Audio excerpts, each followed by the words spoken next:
अंजुमन तरक्की उर्दू हिंद कर्नाटक शाख की जानिब से रियासत भर में योम उर्दू मनाया जा रहा है। 9 नवंबर से लेकर लगातार पूरे माह तक ये आलमी योम उर्दू के तकरीबात मुनक्कद किए जाएंगे। अंजुमन के जहाँ भी शाख हैं वहाँ मुख्तलिफ प्रोग्राम मुनक्कद होंगे। अंजुमन तरक्की हिंद उर्दू की सबसे अहम प्रोग्राम बेंगलुरु में 19 तारीख को मुनक्कद हो रहा है। 19 तारीख को उर्दू कन्वेंशन मुनक्कद किया जाएगा, जिसमें उर्दू के मसाइल और उसके हल के ताल्लुक से बात होगी।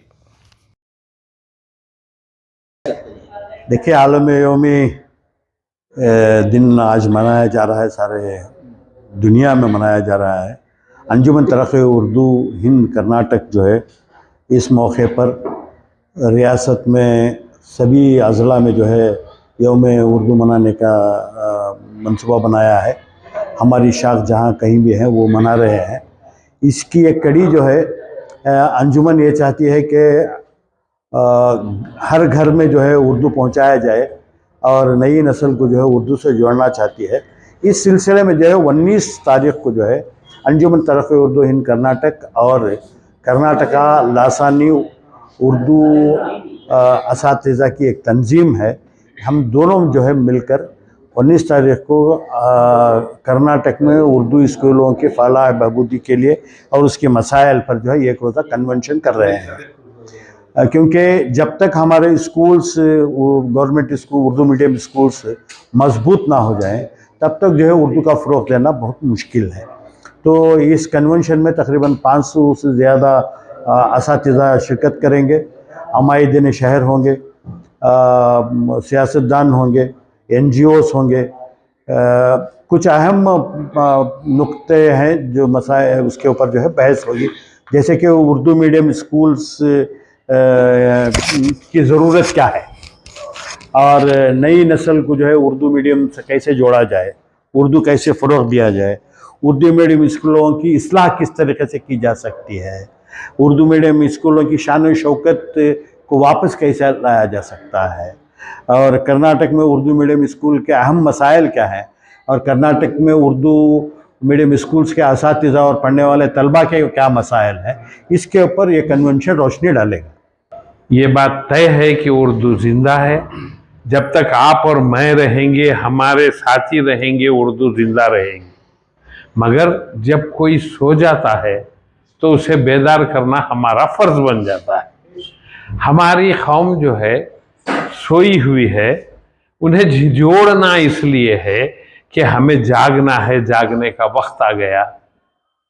अगर हम आज भी हमारी ज़बान की बका के लिए काम नहीं करेंगे तो वो दिन दूर ना होगा कि उर्दू सिर्फ सुनने सुनाने की हद तक रह जाएगी।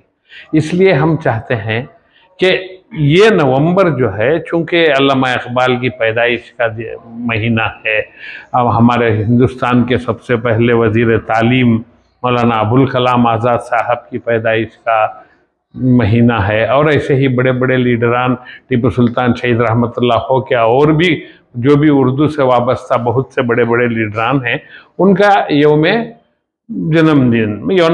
जन्म बनाने के लिए आलमी योम उर्दू मनाना ये तय हुआ है। ये सिर्फ हम भी कर्नाटक वालों ने नहीं, ये पूरे हिंदुस्तान भर में ही नहीं, पूरी दुनिया में दिन मनाया जा रहा है।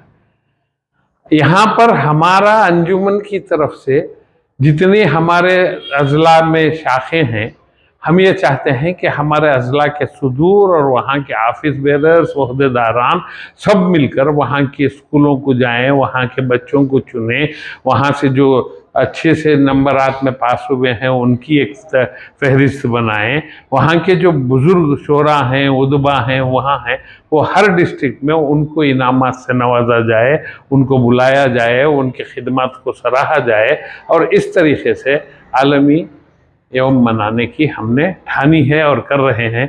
2 दिन का हमने दौरा किया और वहाँ भी हमने तय किया है कि चित्रदुर्गा में, दावणगेरे में भी होगा, चन्नपटन में इंशाल्लाह 24 तारीख नवंबर की तय है, चिकबल्लापुर डिस्ट्रिक्ट के चिंतामणि में 27 तारीख तय है, भटकल में तय है, चिकमंगलूर में तय है।